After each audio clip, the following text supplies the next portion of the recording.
Nice gentlemen. వ్యక్తిగతంగా కూడా ఈయన చాలా మంచి వ్యక్తి, మంచి పొలైట్గా ఉండే, మంచి రెస్పెక్టివ్గా మాట్లాడడం, ఎవరిథింగ్ అంత మంచిగా అనిపిస్తుంది. చాలా బాగుంది. ఎవరైనా కూడా నో డౌట్ హాయిగా మంచిగా ఏదైనా వర్క్ చేయించుకోవచ్చు. మాకైతే చాలా బాగుంది. మేము చాలా సాటిస్ఫై అయ్యాము ఇప్పుడు వరకు. అది బడ్జెట్ విషయంలో కూడా ఏమీ ప్రాబ్లం ఏం లేదు. బడ్జెట్ కూడా మనకు అందుబాటులో, బడ్జెట్ కూడా మనం అనుకున్న బడ్జెట్లోనే మంచి నెక్స్ట్ ఇంకా మనకి రిపేర్స్ అవి కూడా ఏమన్నా వచ్చినా టెనెంట్లు మనకు కాల్ ఇప్పటికీ చేస్తున్నారు. మేము లేనప్పుడు కూడా, మేము యూఎస్లో ఉన్నప్పుడు కూడా చిన్న చిన్న లాక్ అది డ్రా సరిగా రావట్లేదు సార్. రెంటర్ వాళ్ళు ఉన్నవాళ్ళు దాన్ని సరిగా చూసుకోరు కదా, ఇమీడియట్గా వాళ్ళకి కావాలి సార్. ఇమీడియట్గా వాళ్ళు ఫోన్ చేసి, మేము యూఎస్లో ఉండి ఫోన్ చేసినా కూడా ఆయన వెళ్ళి అటెండ్ అయిపోయి దాన్ని ఇమీడియట్గా, చిన్న చిన్న ప్రాబ్లమ్స్ కూడా ఇమీడియట్గా అటెండ్ అయిపోయి, మేజర్ ప్రాబ్లమ్స్ ఏమి రావు, ఉండవు కదా.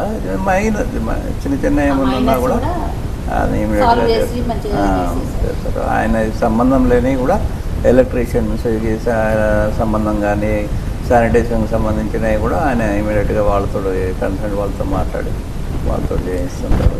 నెక్స్ట్ మనం సార్ బడ్జెట్ మీరు పెద్ద పెద్ద కంపెనీలతో కూడా కంపేర్ అయ్యి ఒకసారి చెక్ చేసుకున్నారు కదా సార్, మన ప్రైజెస్ అవి ఎలా చేసాము. బయటికి వెళ్ళాలంటే మేము ఇద్దరు ముగ్గురిని కన్సల్ట్ చేసినా కూడా ఈ బడ్జెట్లో మీకు ఎలా చేశారో అని మమ్మల్ని వాళ్ళు క్వశ్చన్ చేశారు. అట్లా కూడా ఉన్నది మాకు. ఇంత తక్కువ ప్రైజ్లో ఇంత మంచిగా ఇట్లా చేసిన అతను ఎవరు అంటే మేము సజెషన్ చేసాం. రీసెంట్గా మా పాప వాళ్ళ అత్తగారి ఇంట్లో కూడా అది మనం కూడా చేస్తున్నారు, అది కూడా అవుతుంది. ఇంకా కూడా మా ఎదురుగా ఇంటి వాళ్ళది కూడా మేము ఇప్పిద్దామని కూడా అనుకుంటున్నాం. వాళ్ళతో కూడా కన్సల్ట్ చేద్దాం అనుకుంటున్నాం. హార్డ్ వర్క్, మంచి genuine and hard sincere workers కూడా చాలా జెన్యూన్ గా వర్క్ చేసే వాళ్ళే ఉన్నారు. ఏమి ఇబ్బంది పెట్టే వాళ్ళు కూడా ఏం లేదు. Yes sir, okay, thank you sir. మీకు ఎలాంటి ప్రాబ్లం వచ్చినా, ఎటువంటిది వచ్చినా సరే మీకు అవైలబుల్ ఉంటుందా 24 hours వరకు. Thank you sir. Thank you.